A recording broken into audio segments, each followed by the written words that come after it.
সবাইকে সালাম শোনা গেছে। আসসালামু আলাইকুম ওয়া রাহমাতুল্লাহি ওয়া বারাকাতুহু। আউযু বিল্লাহি মিনাশ শাইতানির রাজীম। বিসমিল্লাহির রাহমানির রহিম। ইয়া আইয়ুহাল্লাযীনা আমানুত্তাকুল্লাহা ওয়াল তানজুর নাফসুম মা কদ্দামাত লিগাদিন ওয়াত্তাকুল্লাহ ইন্নাল্লাহা খাবীরুম বিমা তা'মালুন। ولا تكونوا كالذين نسوا الله فأنساهم أنفسهم أولئك هم الفاسقون.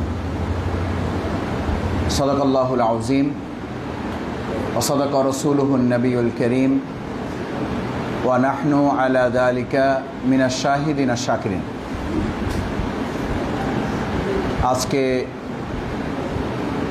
আমাদের প্রিয় বাউফল উপজেলার মদনপুরা ইউনিয়নের এই আদর্শনগর এলাকার জামে মসজিদের সালাতুল জুমা আদায় উপলক্ষে উপস্থিত সম্মানিত শ্রদ্ধাভাজন আল্লাহ তাআলার পছন্দনীয় সম্মানিত মুসল্লিয়ান কিরাম, আমার শ্রদ্ধাভাজন পিতৃসমতুল্য মুরব্বিয়ান কিরাম, আমার সম্মানিত শিক্ষকবৃন্দ,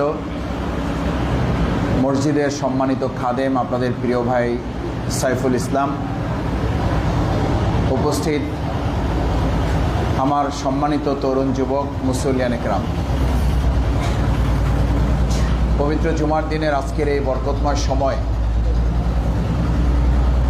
মসজিদে এসে সালাতুল জুমা আদায় করার তৌফিক যে আল্লাহ তাআলা মেহেরবানি করে, দয়া করে, মায়া করে আমাদেরকে দান করেছেন, অন্তরে অন্তঃস্থল থেকে হৃদয়ের সবটুকু আবেগ ভালোবাসা উজাড় করে আমরা একবার আল্লাহর দরবারে শুকরিয়া আদায় করতে চাই।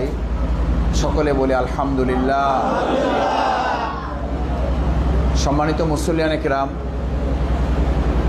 আল্লাহ সুবহানাহু ওয়া তাআলা আমাদের জীবনে বছরে 365 দিন, মাসে 29, 30 কিংবা 31 দিন দিয়েছেন, 28 দিন দিয়েছেন, সপ্তাহে 7 দিন দিয়েছেন, শ্রেণীবিন্যাস করেছেন। এই সপ্তাহে 7 দিনের মধ্যে আজকের এই দিনটিকে আল্লাহ তাআলা সাইয়্যিদুল আইয়াম, দিনসমূহের সর্দার বলেছেন। আজকের এই দিনকে জুমাবার হচ্ছে 7 দিনের সর্দার, নেতা। এই দিনের বরকতকে আল্লাহ তাআলা অন্য যে কোনো দিনের বরকতের চেয়ে অগ্রাধিকার দিয়েছেন। বৃহস্পতিবারে যে বরকত নেই তা না, আগামীকাল শনিবারে যে বরকত নেই তা না, বরকত আছে, কিন্তু বরকতের মধ্যে এই দিনকে আল্লাহ তাআলা অধিকতর বরকতপূর্ণ করেছেন। সেই বরকতপূর্ণ দিনে আমরা যারা এখানে উপস্থিত হয়ে আজকে আল্লাহ তাআলার একটি ফরজ ইবাদত, এটি ফরজ ইবাদত আল্লাহ নির্দেশ দিয়েছেন আমাদের প্রত্যেকের জন্য, ফরজে আইন, এটা করতে আমরা বাধ্য। আমরা এ কারণে বাধ্য, আল্লাহ হচ্ছেন আমাদের প্রভু, আমরা হচ্ছি তার গোলাম। গোলাম যারা, তারা কি তার প্রভুর আদেশ মানতে বাধ্য থাকে না ইচ্ছাকৃত? বোঝা যায় না। মানতে বাধ্য থাকে, কারণ আমরা তার গোলাম। গোলামের ইচ্ছা অনিচ্ছা বলে কিছু নাই, প্রভুর ইচ্ছা অনিচ্ছাই হচ্ছে গোলামের ইচ্ছা অনিচ্ছা। সেজন্য আল্লাহ তাআলার এই নির্দেশ পালনের জন্য আমরা এখানে উপস্থিত হয়েছি।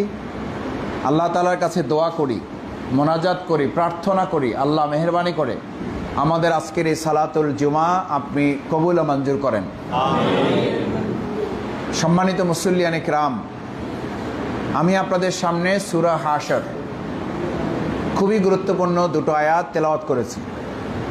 ইয়া আইয়ুহাল্লাযীনা আমানুত্তাকুল্লাহ, ঈমানদার যারা, তোমরা ঈমান এনেছো যারা, যারা আল্লাহকে বিশ্বাস করো বলেছো, যেহেতু বিশ্বাস করো, এখন তোমাদের দায়িত্ব হচ্ছে তোমরা আল্লাহ তাআলাকে ভয় করবে।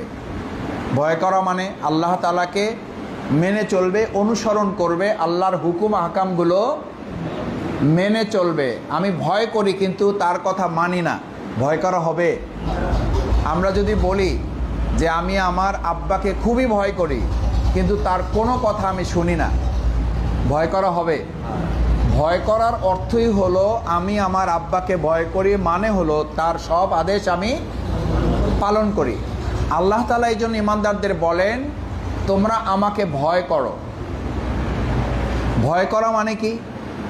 আল্লাহ তাআলা যে হালাল করেছেন যা, সেগুলো আমাদের জীবনে গ্রহণ করা, যা হারাম করেছেন সেগুলো থেকে আমাদের বেঁচে চলা, বিরত থাকার নাম হচ্ছে আল্লাহকে ভয় করা, তাকওয়া যেটাকে আমরা বলে থাকি।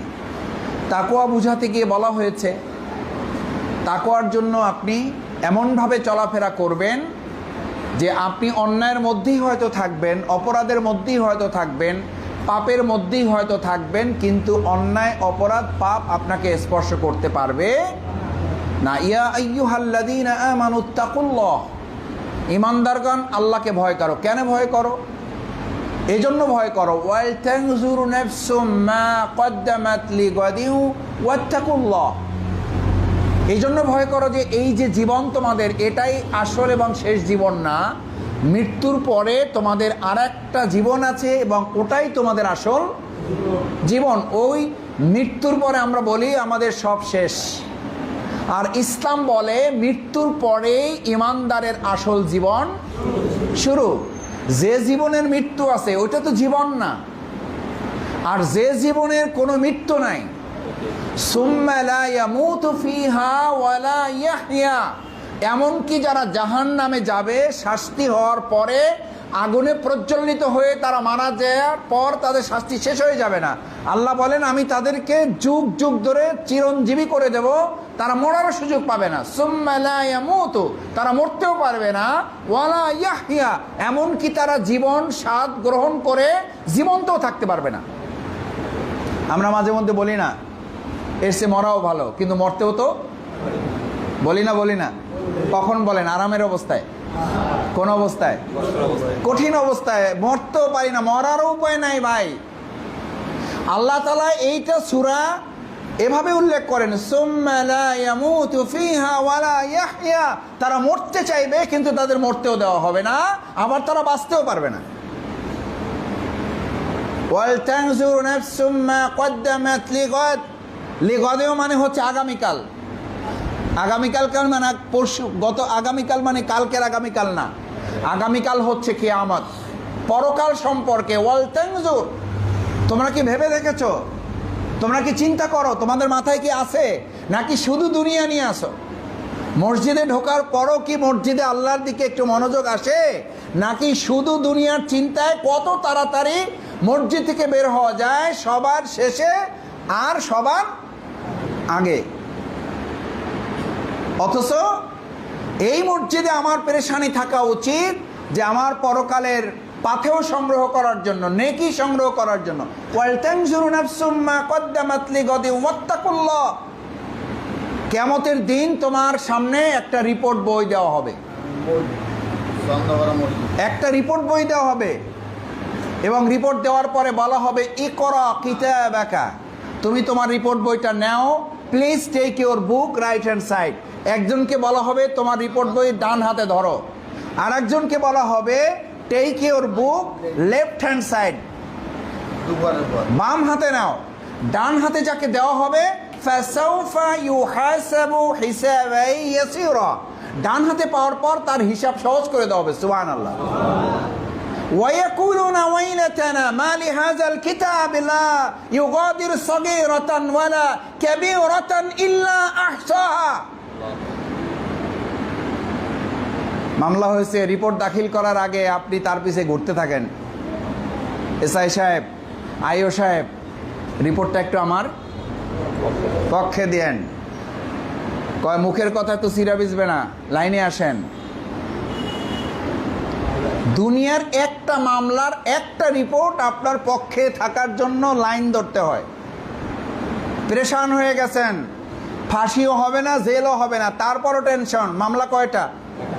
একটা, রিপোর্ট দাখিল হবে শুধু একটা রিপোর্টে আপনি পেরেশান, একটা রিপোর্টে আপনি অস্থির। আর আল্লাহ বলেন কাল কিয়ামতের দিন হাজার হাজার লক্ষ লক্ষ রিপোর্ট তোমার নামে দাখিল করে একটা বই তোমাকে দেওয়া হবে। ওয়ায়াকুলুনা ওয়াইলাতানা, সে আফসোস করবে, আফসোস মা লিহাযাল কিতাব, এটা কেমন বই, এটা কেমন রিপোর্ট। এই আইওকে সেদিন আর লাইনে দাঁড়াইয়া মিড়া কথায়ও তার বিজানো যাবে না। জিজ্ঞেস করবে এই বই কে তৈরি করেছে, মালি হাজাল কিতাব। শুধু বই না, লা ইউগাদির সগীরাতান, ছোট কাজটাও বাদ পড়ে নাই, ওয়ালা কাবীরাতান, বড় কাজটাও বাদ পড়ে নাই, ইল্লা আহসাহা, সব কাজের রিপোর্ট এখানে লিখে উপস্থাপন করছে কে? এই ঘটনা কে ঘটাইলো? সর্বনাশ! আমি তো মনে করছি দরজা লাগাইয়া করছি, ড্রয়ারের মধ্যে টেবিলের নিচে রেখে সাইন করছি, এরপরে এমনভাবে টেবিলের নিচ থেকে টাকা নিছি, এটা তো যে দেশে সেও দেখে নাই, খালি আমি জানি, আর তো কেউ জানে না। যেই কাজটা দুনিয়ার কেউ জানে না। ইমাম গাজালি রহমাহুল্লাহ বলেন, আফসোস, দুর্ভাগা, নির্বোধ মুসলমান, আল্লাহর গোলাম নির্বোধ, তুমি জানো না যেই কাজটা দুনিয়ার কেউ জানে না, দুনিয়ার যে অপরাধের কেউ সাক্ষী থাকে না, ওই একমাত্র অপরাধের কাজের সাক্ষী থাকেন স্বয়ং আল্লাহ সুবহানাহু ওয়া তাআলা। এই জন্য আমি মাঝে মধ্যে বলি, যদি অন্যায় করতে ইচ্ছা করে তাহলে দুনিয়ার কিছু লোকজন ডাইকে করেন, ভাই আমি এখন একটু ঘুষ খাবো, আসেন সবাই থাকেন। ভাই আমি এখন একটু সুদ খাবো, আসেন সবাই থাকেন। ভাই আমি এখন একটা রাস্তার দুর্নীতি করব, আসেন, সাক্ষী থাকেন। কারণ আপনার জন্য দুনিয়ার মানুষের সাক্ষী কঠিন নাকি আল্লাহর সাক্ষী কঠিন? অথচ আপনি শুধু ভয় করলেন কাকে? কাকে? মানুষকে ভয় করলেন, পুলিশকে ভয় করলেন, প্রশাসনকে ভয় করলেন, সব ফাঁকি দিলেন। কিন্তু যারে ফাঁকে না দিলে বরং তিনি সাক্ষী হয়ে কিয়ামতের দিন আপনাকে আসামির কাঠগড়ায় দাঁড় করাবেন। এই জন্য আমার একজন শ্রদ্ধেয় ওস্তাদ ছিলেন, বলতেন, ছাত্ররা তোমাদের যখন অন্যায় করতে ইচ্ছা করে তখন প্রথমে তাকাও ডানে, তারপর তাকাও বামে কেউ আছে কিনা, এরপর তাকাও সামনে, এরপরে আরেকটু বেশি হইলে তাকাও পিছনের দিকে। কিন্তু প্রথমে আসলে যেদিকে তাকানোর কথা সেদিকে একবারও তাকাইছি আমরা কেউ? অন্যায় করতে গিয়ে আসলে প্রথম তাকান দরকার কোথায়? তাকাচ্ছি না কেউ। কারণ আমার মনের মধ্যে শয়তান তখন বলে, ডান বাম সামনে পিছনে যদি ঠিক রাখতে পারো উপরে অসুবিধা হবে না। আসলে ডান বাম সামনে পিছনে যত না অসুবিধা, অসুবিধা কোথায়? সেই জন্য অন্যায় যদি কখনো শফিকুল ইসলাম মাসুদের করতে ইচ্ছা করে, তাহলে শফিকুল ইসলাম মাসুদ যেন ডানে বামে সামনে পিছনে তাকানোর আগে কোথায় তাকায়? ভয় যেন মানুষকে না করে, কাকে করে? আল্লাহকে ভয় করে যদি কেউ কাজ করে, তাহলে মাদকের জন্য কথায় কথায় শুধু পুলিশ পাঠানো দরকার আছে, নাকি এমনিতেই সমাজ মাদক মুক্ত হবে? হবে না? হবে না? এরকম সমাজ এমনি এমনি হয় নাকি আমাদের কাজ করতে হয়? ওমরে ফারুক রাদিয়াল্লাহু তাআলা দায়িত্ব পেয়েছেন এলাকার লোকদেরকে, শুধু বললেন আল্লাহকে ভয় করবা। ভয় তৈরি হয়ে গেলে লোকদের মধ্যে, মা এবং মেয়ে দুধ বিক্রি করার জন্য সিদ্ধান্ত ছিল তাদের, দুধ বিক্রি করত। দুধের সাথে কি মিশাইতো? পানি মিশাইতো। পানি মিশানোর জন্য ওই দিনও সিদ্ধান্ত হয়ে গেছে পানি মিশাইতে যাবে। মেয়ে তখন বলল, মা আমাদের যে খলিফা সে তো বলেছে এখন আমাদের ভয় করতে হবে কাকে? আল্লাহকে। বলছে যে তুমি যেই খলিফার কথা বলছো উনি দেখতে পাবে না, কোনো কায়দা নাই। বলছে না বলে নাই? বলছে যে যে খলিফা আমাদেরকে বলেছে উনি দেখতে পাবে না, কিন্তু যে আল্লাহকে ভয় করতে বলেছেন সেই আল্লাহ তো আমাদের দেখতে পাবেন। পানি মিশানো বন্ধ হয়েছে না হয় নাই? হয়েছে ভাইয়েরা। পুলিশ দিয়ে, এমপি দিয়ে, মেম্বার দিয়ে, চেয়ারম্যান দিয়ে আপনি যতক্ষণ পর্যন্ত ইসলামী শাসন, আল্লাহর কোরআন, আল্লাহর বিধান দিয়ে সমাজ রাষ্ট্র আল্লাহকে ভয় করে পরিচালনা করার মতো নেতৃত্ব তৈরি না হবে, আপনি 1 লক্ষ পুলিশ বাউফলে নিয়োগ করেও একটা মাদক সন্ত্রাস মুক্ত বাউফল করে তুলতে পারবেন না। সেই জন্য ইসলাম বলেছে, আমার আগে আমার শ্রদ্ধেয় ইমাম আলোচনা করেছেন, ইয়া আইয়ুহাল্লাযীনা আমানু দুখুলু ফিস সিলমি কাফা। মসজিদে যেমন নামাজের জন্য আসো, ফাইজা কুদিয়াতিস সালাতু ফান্তাশিরু ফিল আরদ। নামাজ শেষ, এবার ময়দানে জমিনে বের হয়ে আল্লাহর বিধানকে কার্যকর করার জন্য নেমে যাও। তাহলে ইসলামের ভিত্তিতে মসজিদ পরিচালনায় যেমন প্রশান্তি লাগে, আল্লাহর বিধানে, কোরআনের বিধানে, রসুলের সুন্নতে ওই জমিন পরিচালনা করলে এই মসজিদের মতো জমিনেও প্রশান্তি পাওয়া যাবে।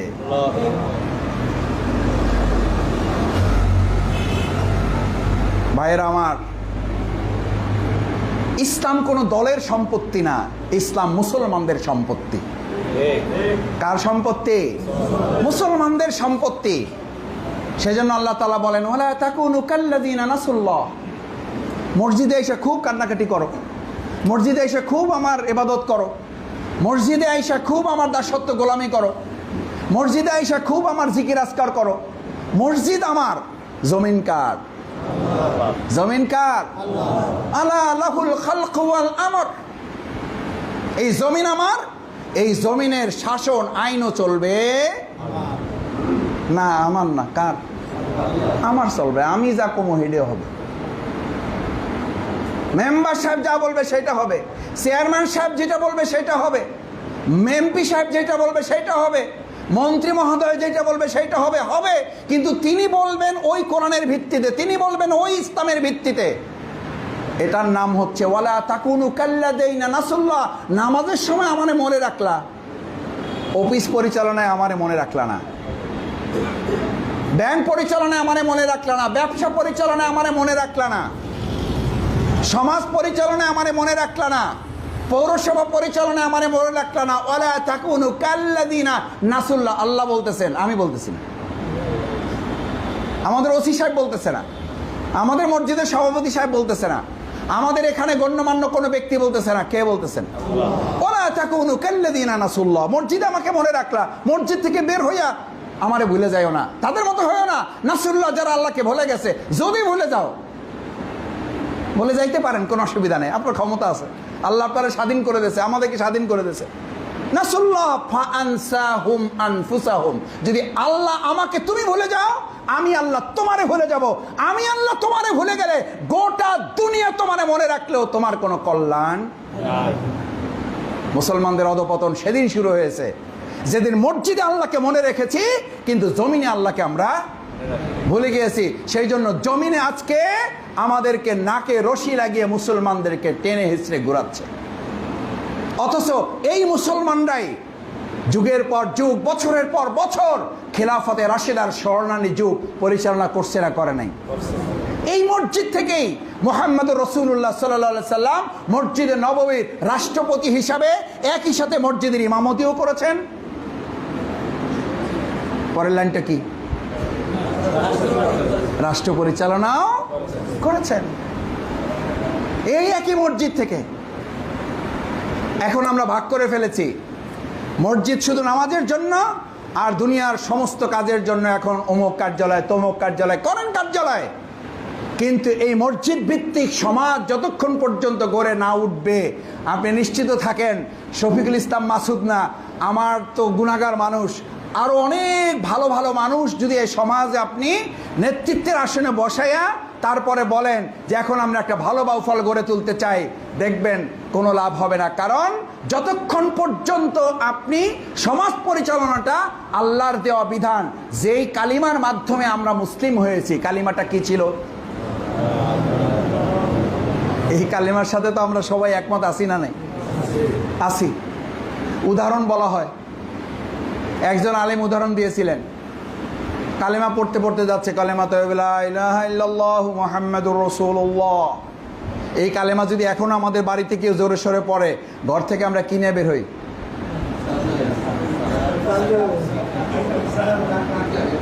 কি মেয়েরা কিনে বের হন, আমার মুরব্বীরা কি লয়ে বের হন, ঘর থেকে মা বোনেরা ডাক দেয়, দেখো ভিক্ষুক আসছে। আপনি প্রমাণ করে দেখেন, নিজে টেস্ট করে দেখেন, জোরে সোরে যায় শুরু করবেন কালেমা তাইয়্যিবা লা ইলাহা ইল্লাল্লাহু মুহাম্মাদুর রাসূলুল্লাহ। এই কলেমা তৈয়ব, এই কালেমা কি শুধু ভিক্ষার জন্য? এই কালেমাই মুহাম্মাদুর রাসূলুল্লাহ সাল্লাল্লাহু আলাইহি ওয়াসাল্লামের যে টুপি আপনি পরেছেন, এই কালেমাই যে মুহাম্মাদুর রাসূলুল্লাহ সাল্লাল্লাহু আলাইহি ওয়াসাল্লামের সুন্নাহ দাঁড়িয়ে রেখেছেন, এই কালেমাই যে মুহাম্মদুর রাসূলুল্লাহ সাল্লাল্লাহু আলাইহি সাল্লামের জামার সুন্নাহ মোবারক পালন করেছেন, এই কালেমাই মুহাম্মদুর রাসূলুল্লাহ সাল্লাল্লাহু আলাইহি সাল্লাম সেই সময়ে আলামিন সত্যবাদী উপাধি পাওয়া ভালোবাসার মানুষগুলোর সামনে গিয়ে বললেন, আমার মক্কাবাসী, আমার এলাকাবাসী, এবার তোমাদের জন্য একটা বক্তব্য নিয়ে এসেছি। কালেমায়ে তয়্যিবা লা ইলাহা ইল্লাল্লাহু মুহাম্মাদুর রাসূলুল্লাহ বলার সাথে সাথে তার কাছে আপেল আসছে, কমলা আসছে, আঙ্গুর আসছে, খেজুর আসছে, হাঁস, মুরগি, মহিষ, গরু, ছাগল আসছে। কি আসছে? কি আসছে? কেন আসছে? কেন আসছে? ওনারা তো আমাদের মতো বাংলা না, ওনাদের আরবি কি ছিল জানা ছিল না। আরবি ভাষার লোক, ওনারা একটা অর্থ কি করেছেন বুঝতে পেরেছেন যে এই কালেমা মানে শুধু মসজিদ পরিচালনা না, এই কালেমার মানে হলো গোটা সমাজ এবং রাষ্ট্র ব্যবস্থা আল্লাহর দেয়া বিধানের ভিত্তিতে কি হবে? পরিচালিত হবে। বুঝতে পেরে তারা আর তার মুহাম্মদ রাসূলুল্লাহ সাল্লাল্লাহু আলাইহি আলামিন উপাধি দিয়েছিল। যারা ওখান থেকে হিজরত করার সময়, পালিয়ে যাওয়ার সময় মুহাম্মদ রাসূলুল্লাহ সাল্লাল্লাহু আলাইহি সাল্লামের কাছে কেউ কেউ তার কাছে আমানত রেখে গেছিল তার সম্পদ, এতটা বিশ্বাস করত। সেই মুহাম্মদ রাসূলুল্লাহ সাল্লাল্লাহু আলাইহি সাল্লামকে এই কালিমা বলার কারণে, এই কালিমার ডাক দেওয়ার কারণে তার দিকে পাথর আসছে, তার দান্দান মোবারক শহীদ হতে হয়েছে, তার রক্তে জুতো মোবারক আটকে গিয়েছে, তার মাথার পিছনের খুলি ভেঙে গিয়েছে। আর আপনি আমি ওই কলেমারই কাজ করব, আমার কোনো বিরোধিতা থাকবে না, আমার কোনো শত্রু থাকবে না, আমার কোনো জেল থাকবে না, আমার কোনো জুলুম থাকবে না। অথচ আপনার সেই নবী যার সুপারিশ আপনি কিয়ামতের দিন নেওয়া ছাড়া জান্নাতে প্রবেশ করতে পারবেন না, সেই মুহাম্মদুর রাসূলুল্লাহ সাল্লাল্লাহু আলাইহি ওয়াসাল্লাম 3.5 বছরের জেল জীবন ছিল না? ছিল না? কেন ছিল? এই ইসলামের ভিত্তিতে একটা সমাজ রাষ্ট্র তিনি পরিচালনার সিদ্ধান্ত নিয়েছিলেন। সম্মানিত মুসলিয়ানে কেরাম, আসুন, ওয়ালা তাকুনু কাল্লাযিনা নাসুল্লাহ, আল্লাহকে ভুলে যেও না।